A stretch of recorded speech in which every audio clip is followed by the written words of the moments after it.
The rain was coming down hard that Friday evening as Rosa hurried through the back entrance of Rosewood's restaurant. She quickly tied her apron and checked her reflection in the small mirror by the staff lockers.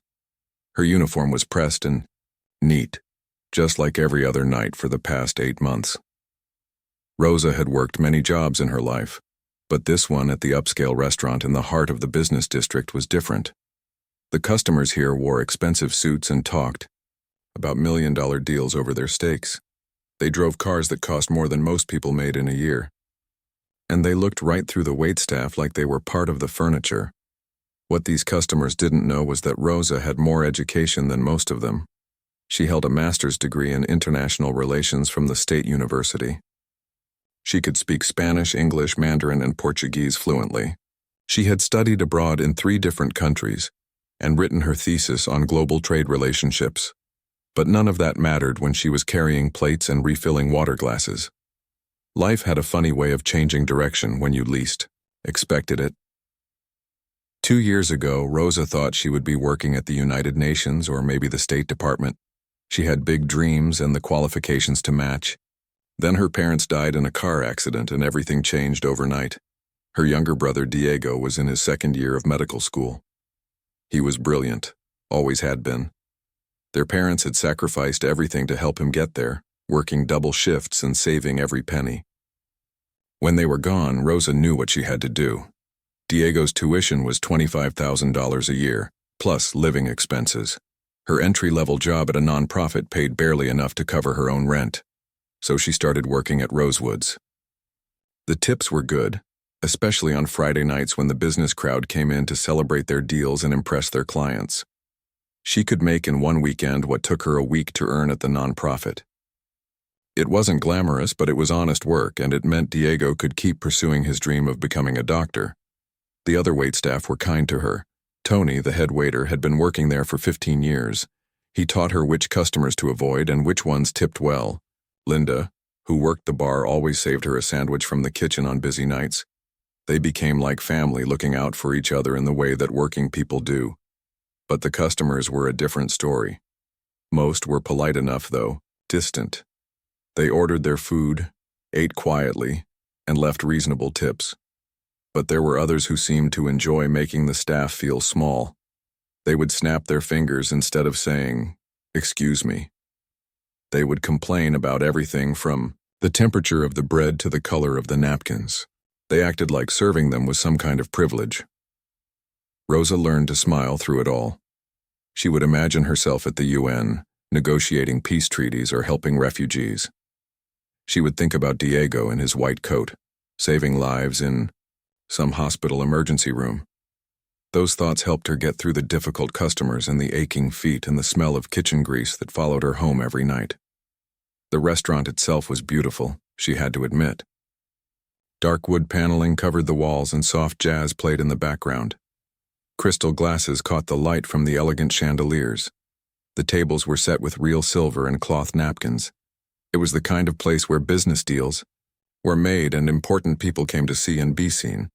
On this particular Friday, Rosa could tell it was going to be a busy night. The reservation book was completely full, and there was already a waiting list. The kitchen staff was rushing around preparing for the dinner rush. The bartender was stocking extra bottles of expensive wine. Everyone could feel the energy building. Rosa's section included 4 tables near the window overlooking the city. These were considered prime spots because of the view, which meant the customers expected perfect service. She checked each table twice, making sure the silverware was straight, and the glasses were spotless. She knew that in a place like this, the smallest details mattered. As the evening began, Rosa served a young couple celebrating their engagement, an older businessman dining alone while reviewing contracts, and a group of women having a birthday dinner. Each table had different needs, different energy. The engaged couple wanted to be left alone to gaze into each other's eyes. The businessman needed quick, efficient service so he could focus on his work. The birthday group wanted recommendations and stories about the food. Rosa moved between her tables with practiced grace. She had learned to read people quickly, to give them exactly the kind of service they wanted. Some customers liked to chat. Others preferred invisible efficiency. Some wanted detailed explanations of every dish, others just wanted their food fast. After 8 months, she could usually tell within the first few minutes what kind of experience each table was looking for. The tips were good that night. The engaged couple left 20% and a sweet note thanking her for giving them space. The businessman was generous too, appreciating her quick service. The birthday group left even more, grateful for her help in making their friend's celebration special. As Rosa counted her tips at the end of her shift, she felt the familiar mix of gratitude and sadness. The money would help cover Diego's textbooks for next semester. But she couldn't help wondering what her life might have been like if things had turned out differently. Would she be traveling the world, using her languages to help people communicate across cultures?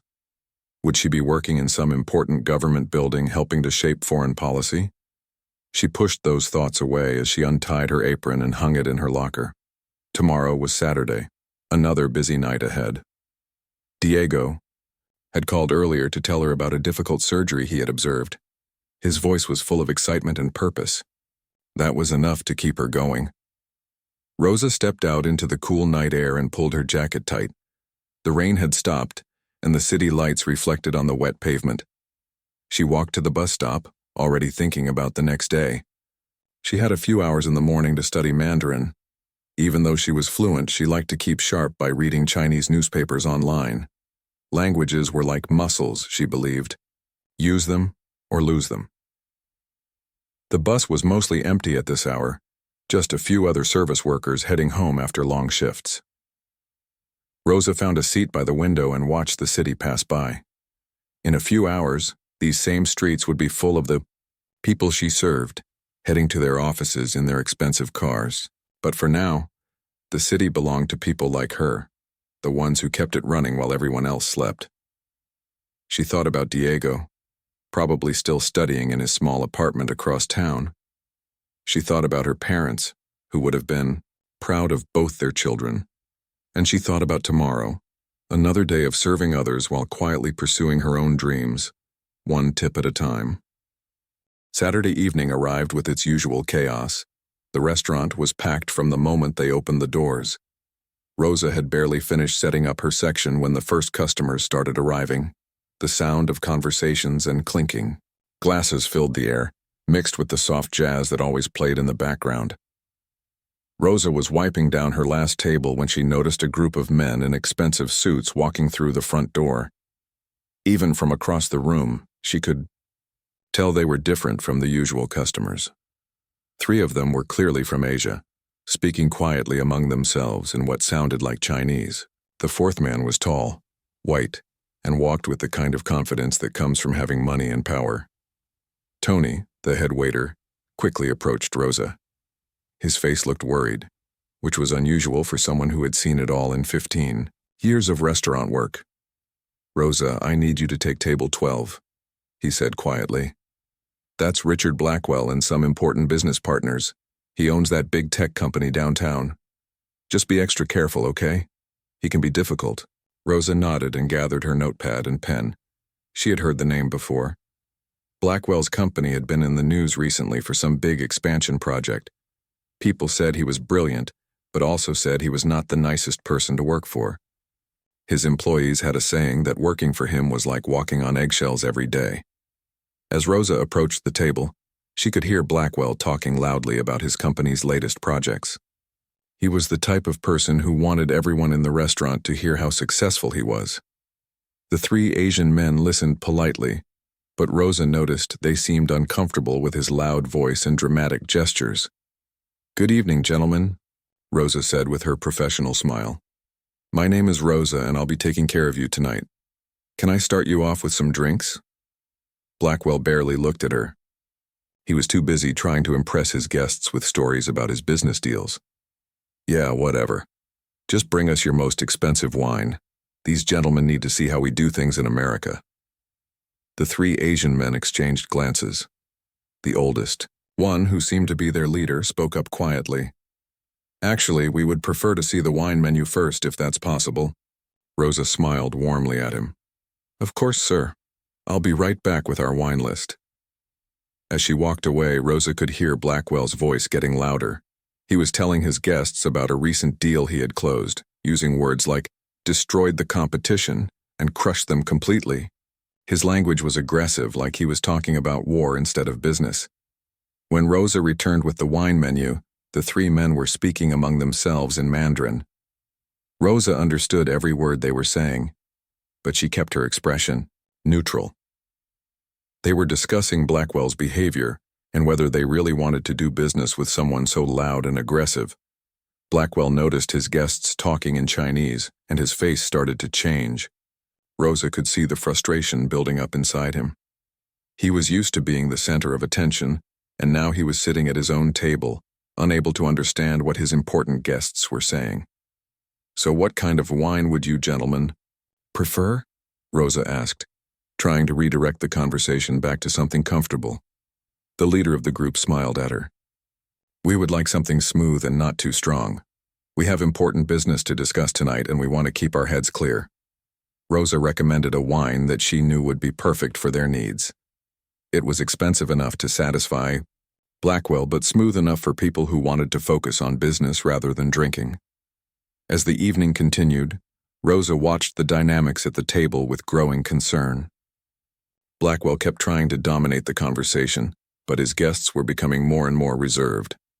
Every time they spoke to each other in Mandarin, Blackwell's frustration grew a little more.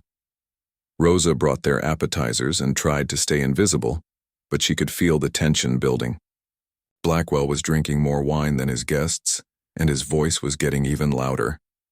Other customers in the restaurant were starting to look over at their table. Then she heard the Chinese men talking again in Mandarin, and this time their conversation made her heart sink. They were discussing whether to continue with their business meeting at all. The older man was saying that Blackwell's behavior reminded him of some bad experiences he had with American businessmen in the past. Another man agreed, saying he was starting to question whether this partnership was a good idea. Rosa wanted to warn them somehow that their conversation might be affecting their business deal, but she couldn't let them know she understood Chinese, without creating an even bigger problem. Blackwell suddenly slammed his wine glass down on the table. The sound was loud enough that several other customers turned to look. Rosa quickly moved closer to see if everything was okay. "This is ridiculous," Blackwell said, his voice filled with anger. "How am I supposed to do business with people who won't even speak English? This is America. When you're in America, you speak American." The three Chinese men looked shocked by his outburst. The youngest one started to respond in English, but Blackwell cut him off. No. I'm tired of this. You come to my country, to my restaurant, and you sit at my table speaking your foreign language like you're plotting against me or something." Rosa felt her stomach drop. She had seen difficult customers before, but this was different. This wasn't just rudeness, this was heading toward something much worse. "Sir," she said quietly, hoping to calm the situation. "Perhaps I could help translate if there's a communication issue." Blackwell turned to look at her for the first time that evening, really look at her. His eyes were cold and full of anger that had been building all night. "Oh, perfect," he said with a nasty smile. "Of course you would know their language. People always stick together, don't you?" Rosa felt her face get hot, but she kept her voice steady. "I just thought I could help make your evening more comfortable, sir. You people are supposed to be so smart with languages, right?" Blackwell's voice was getting louder again, and now other customers were definitely staring. "Everyone says how smart you all are. If you're so smart, then translate what they're saying." The restaurant had gotten quieter. Even the kitchen seemed to have stopped making noise. Rosa could feel dozens of eyes watching their table. The three Chinese businessmen looked mortified. Other customers were whispering to each other and shaking their heads. Rosa's heart was pounding, but she kept her voice professional. "Sir, I couldn't listen in on private conversations. That wouldn't be appropriate." But Blackwell wasn't listening anymore. He was caught up in his own anger and embarrassment, and he needed someone to blame for the way his important business dinner was falling apart. "Don't give me that appropriate nonsense," he snapped. "You work for tips, right? Well, here's a tip. For you. When I'm trying to do important business and these people are speaking Chinese right in front of me, you translate. That's your job now." The oldest Chinese businessman started to stand up. "Mr. Blackwell, perhaps we should continue this." Meeting another time. No, Blackwell shouted, causing several people at nearby tables to gasp. We're going to finish this tonight, and we're going to do it in English like civilized people. Rosa realized that the situation was completely out of control. This wasn't just about bad customer service anymore. This was about respect, dignity, and the way people treat each other when they think no one important is watching. Rosa stood frozen for a moment, feeling the weight of every eye in the restaurant on her. The silence was thick and uncomfortable. She could hear her own heartbeat in her ears. This was the moment she had dreaded since starting work at Rosewood's, a customer crossing the line from rude to something much worse. But what Blackwell didn't know, what nobody in that room knew except Rosa herself, was that she had understood every single word the Chinese businessmen had been saying all evening. And what she had heard made her realize that Blackwell's outburst wasn't just embarrassing. It was about to cost him everything he thought he was fighting for. The three Chinese men had been discussing much more than just wine and appetizers. Rosa had listened as they talked about Blackwell's company, his reputation, and most importantly, their $50 million investment deal. What started as a promising business discussion had slowly turned into serious concerns about whether they wanted to work with him at all. The oldest man, Mr. Chen, had been telling his colleagues about rumors he had heard regarding Blackwell's treatment of employees. Stories about unreasonable demands, public humiliation of staff, and a work environment where people were afraid to speak up. The second man had agreed, mentioning that his research had shown high employee turnover at Blackwell's company. But it was the third conversation that made Rosa's stomach drop. Just 20 minutes before Blackwell's explosion, the three men had been discussing whether to pull out of the investment entirely. They had been saying that a person's character in small moments reveals their character in big moments. How someone treats a waiter, they said, shows how they'll treat a business partner when things get difficult. Now, watching Blackwell's face red with anger as he demanded she translate their private conversations, Rosa realized these men were getting a perfect demonstration of exactly what they had been worried about. The youngest of the Chinese businessmen, who looked to be about Rosa's age, was staring at Blackwell with obvious shock. In Mandarin, he quietly said to his colleagues, "I can't believe what I'm seeing. This is exactly what we were afraid of." Mr. Chen nodded slowly and responded in the same language. "A man who treats service workers like this will treat business partners the same way when he thinks he has power over them." Rosa felt a strange mix of sadness and anger. These were good people who had come here hoping to build something positive, and they were being subjected to Blackwell's worst behavior. They deserved better than this, and honestly, so did she. But there was something else Rosa had noticed during the evening. Despite Blackwell's assumption that she was just another uneducated waitress, Mr. Chen had been watching her carefully. When she recommended the wine, he had seemed impressed by her knowledge. When she efficiently handled a small problem with their appetizer order, he had smiled approvingly. And when Blackwell had started getting loud earlier in the evening, Mr. Chen had caught Rosa's eye and given her a look of sympathy and understanding. Rosa realized that Mr. Chen had been evaluating everyone at the table tonight, including her. He was the kind of businessman who noticed details, who paid attention to how people handled themselves under pressure, and he had been watching her handle Blackwell's increasingly difficult behavior with grace and professionalism. The restaurant was still unusually quiet. Other customers had stopped eating to watch what was happening. Rosa could see Tony, the head waiter, standing near the kitchen door with a worried expression. She knew he wanted to help, but interfering with a customer like Blackwell could cost him his job. Rosa took a deep breath and made a decision that would change everything. Instead of continuing to pretend she didn't understand Chinese or walking away from the situation, she decided to do something that felt both terrifying and necessary. She approached Mr. Chen directly and, in perfect Mandarin, said quietly, "Sir, I want to apologize for this behavior. This is not how guests should be treated in any restaurant, and it's certainly not how business should be conducted." The effect was immediate and dramatic. All three Chinese men looked up at her with surprise, and then growing respect. Mr. Chen's eyebrows rose and he responded in Mandarin, "Your Chinese is excellent. Where did you learn?" "I studied international relations at the university," Rosa replied, still speaking Chinese. I spent a semester in Beijing and another in Shanghai. I've always believed that language is the bridge that connects people from different cultures. Blackwell was staring at them with his mouth open. He could tell they were having a conversation, but he had no idea what they were saying. The tables had suddenly turned. Now he was the one being left out of the discussion. Mr. Chen smiled for the first time all evening. In Mandarin, he said, "It's refreshing to meet someone who understands that respect and cultural sensitivity are the foundations of good business relationships." The second businessman joined the conversation, also in Mandarin.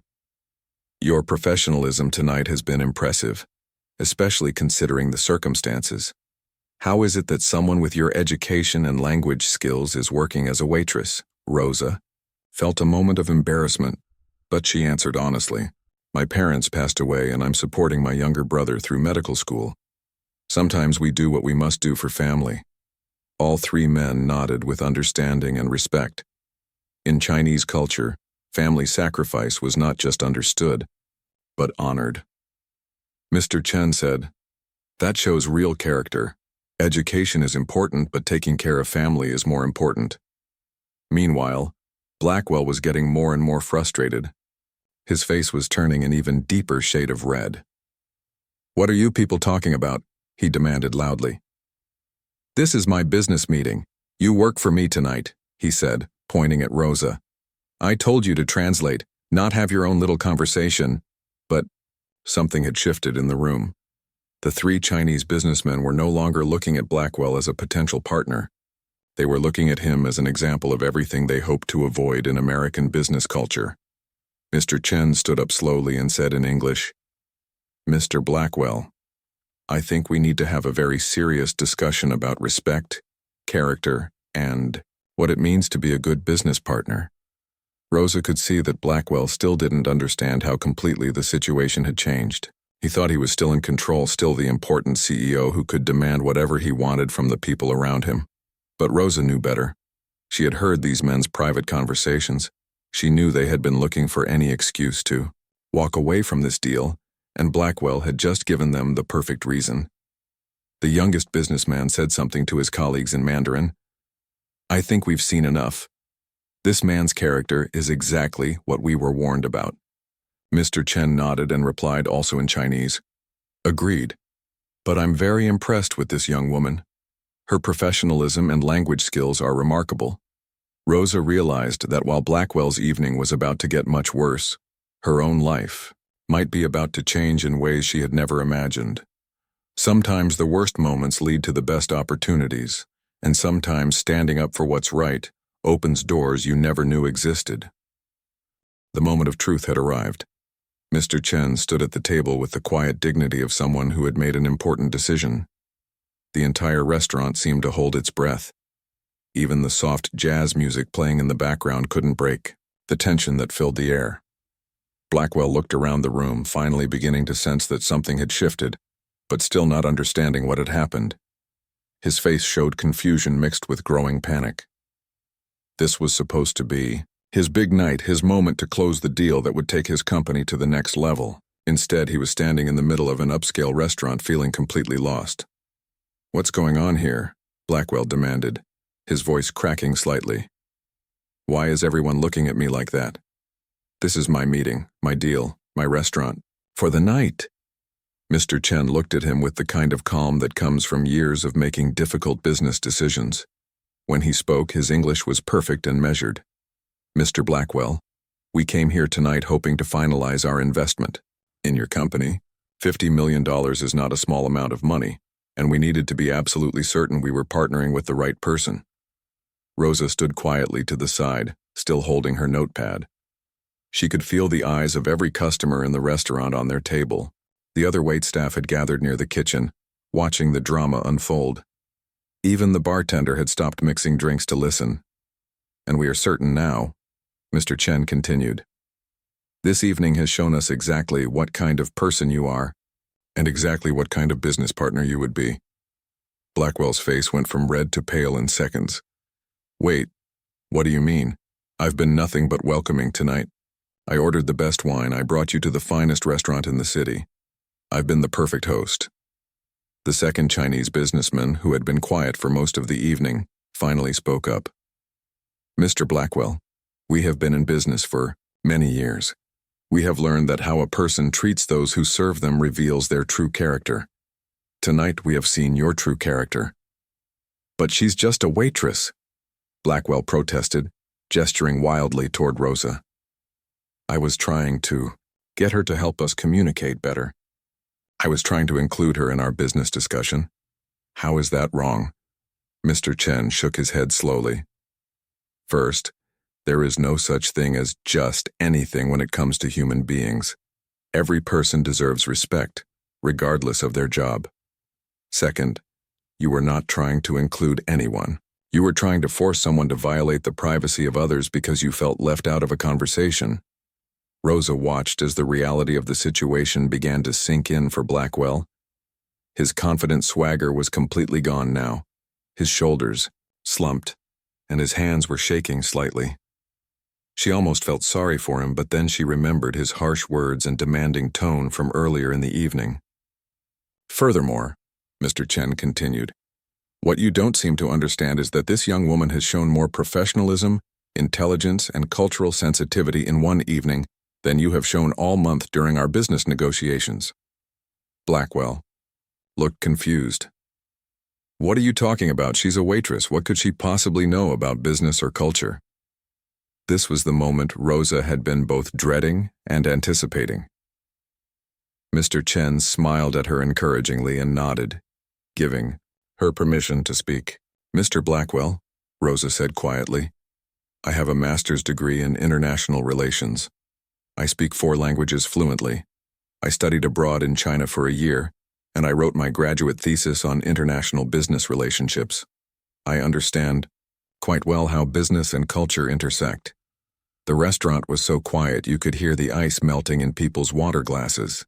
Blackwell stared at Rosa as if she had just told him she was from another planet. "That's impossible," he whispered. "You're a waitress. You serve food. You clean tables." "I serve food and clean tables because I'm putting my younger brother through medical school," Rosa replied with dignity. "Our parents died and someone had to take care of the family. I chose to do what was necessary." Mr. Chen stepped closer to Blackwell. "Do you see the difference? This woman sacrificed her career to help her family. She took a job that was beneath her qualifications because she put love before pride.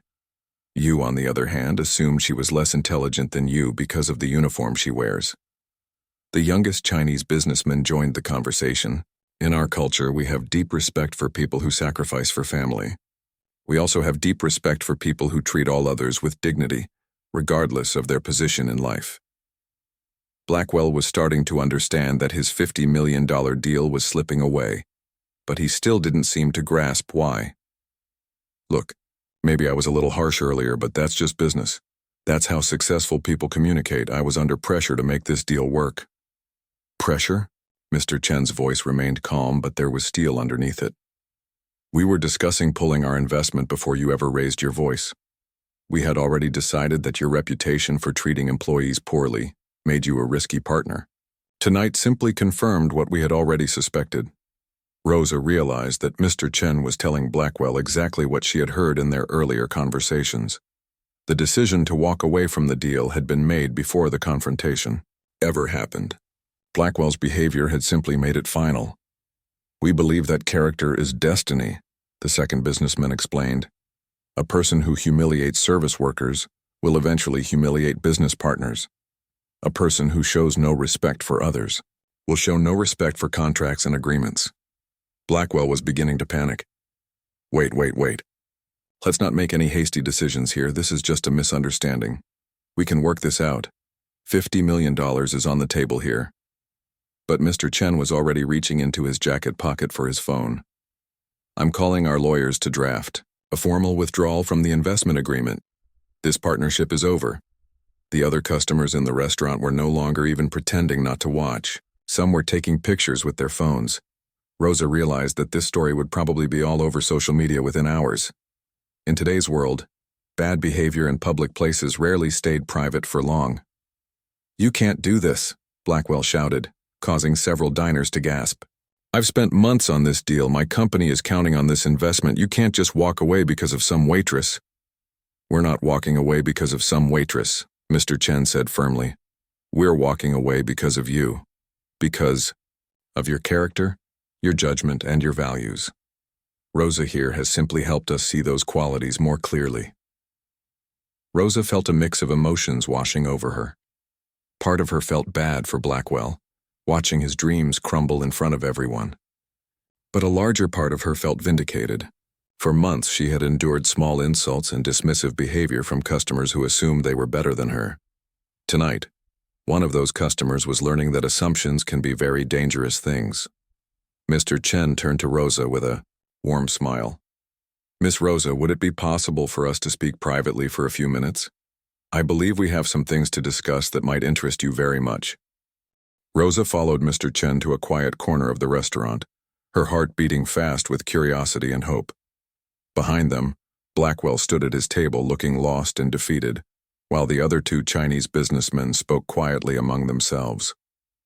The normal sounds of the restaurant were slowly returning as other customers went back to their meals, though many still glanced over at the dramatic scene that had just unfolded. "Please, sit down," Mr. Chen said gently, pulling out a chair for Rosa. His kindness was such a contrast to Blackwell's behavior that Rosa felt emotional. It had been a long time since a customer had treated her with this kind of respect. "I want to apologize again for what happened tonight," Rosa began, but Mr. Chen held up his hand with a warm smile. "You have nothing to apologize for. In fact, I want to thank you. You handled an impossible situation with grace, intelligence, and dignity. That tells me everything I need to know about your character." Rosa felt tears forming in her eyes, but she blinked them back. "Thank you, sir. That means more to me than you know." Mr. Chen leaned forward slightly. "Rosa, may I ask what your long-term goals are? I mean, beyond supporting your brother through medical school. What did you hope to do with your international relations degree?" Rosa took a deep breath. It had been so long since anyone had asked her about her dreams that she almost didn't know how to answer. "I always wanted to work in international business or diplomacy. I love helping people from different cultures understand each other. I believe that good communication can solve most of the world's problems." "And your language skills? You mentioned you speak 4 languages fluently. Spanish is my first language, then English, obviously. I studied Mandarin and Portuguese in college. I also understand some Japanese, though I'm not as confident speaking it yet." Mr. Chen's eyes lit up with interest. "That's remarkable. Do you know how rare it is to find someone with your combination of education, language skills, and cultural sensitivity?" Rosa shook her head. "I've been working here for 8 months, and most people assume I'm uneducated just because I wear this uniform." "That's their loss," Mr. Chen said firmly, "and potentially our gain, if you're interested in what I'm about to propose." Meanwhile, across the restaurant, Blackwell was still standing at his table in shock. The other two Chinese businessmen had finished their quiet conversation and were preparing to leave. One of them approached Blackwell with a formal expression. "Mr. Blackwell, we want to be clear about our decision. This is not an emotional reaction to tonight's events. We had already been questioning this partnership based on reports about your company culture and management style. Tonight simply confirmed our concerns." Blackwell tried one last time to save the deal. "Look, I admit I lost my temper. It's been a stressful week, but that doesn't change the fact that my company has great potential. We could make a lot of money together." "Money isn't everything," the businessman replied. "In China we have a saying, a person's true nature is revealed in how they treat those who can do nothing for them. Tonight, we saw your true nature." As the two businessmen walked away, Blackwell slumped into his chair. He pulled out his phone and started making frantic calls, probably trying to find other investors or explain to his board of directors what had happened. Rosa could see him from across the room, and despite everything, she felt a bit sorry for him. Back at her table, Mr. Chen was outlining an opportunity that seemed too good to be true. "My company specializes in helping American and Chinese businesses work together. We're expanding our operations here, and we desperately need someone who can bridge the cultural gap between our two countries, someone who understands both languages, both business cultures, and who has the personal qualities to build trust with all kinds of people. Rosa's heart started racing. What kind of position are you talking about? Cultural Relations Director. You would help our American partners understand Chinese business practices and help our Chinese partners navigate American corporate culture. You would attend high-level meetings, travel internationally, and essentially do what you did tonight. Help people from different backgrounds communicate and understand each other. Rosa couldn't believe what she was hearing. Mr. Chen, that sounds like a dream job, but I have to be honest. I don't have any formal business experience. I've been working in restaurants for 8 months. Rosa, you just managed one of the most difficult business situations I've ever witnessed. You showed cultural sensitivity, language skills, professionalism, under pressure, and the ability to maintain dignity in an impossible situation.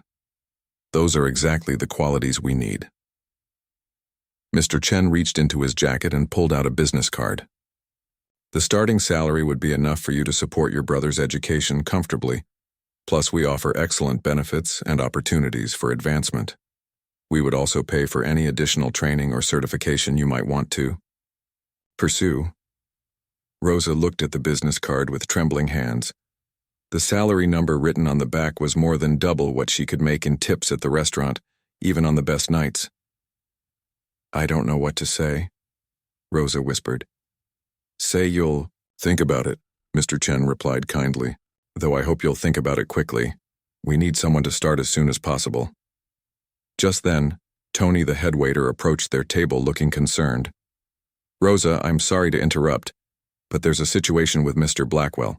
He's demanding to speak with the manager about your conduct tonight. Rosa's stomach dropped. She had almost forgotten that despite everything that had happened, Blackwell was still a customer who could complain about her service. Mr. Chen stood up immediately. Where is your manager? I would like to speak with him as well. A few minutes later, the restaurant manager appeared, a nervous-looking man who was clearly worried about losing important customers. Blackwell had also gotten up from his table and was walking over with an angry expression. This waitress completely disrupted my business meeting, Blackwell began loudly. She was unprofessional, she interfered with my guests, and she cost me a very important deal. The manager looked at Rosa with disappointment. Rosa, is this true? Did you interfere with Mr. Blackwell's business meeting? Before Rosa could answer, Mr. Chen stepped forward. Actually, I can explain exactly what happened here tonight. This young woman showed more professionalism and business acumen than I have seen in years of international negotiations. She handled an extremely difficult situation with perfect grace. But sir, the manager protested, Mr. Blackwell is saying she disrupted his meeting. Mr. Blackwell disrupted his own meeting with his inappropriate behavior, Mr. Chen said firmly. Rosa here actually tried to help the situation, which is more than he deserved. The manager looked confused, caught between two different versions of events. But then other customers who had witnessed the scene began speaking up. The waitress was completely professional, said a woman from a nearby table. The businessman was the one being loud and rude. She tried to calm things down, added another customer. He was the problem, not her. Within minutes, several other diners had shared their perspective on what really happened. The manager's expression changed as he realized the truth of the situation.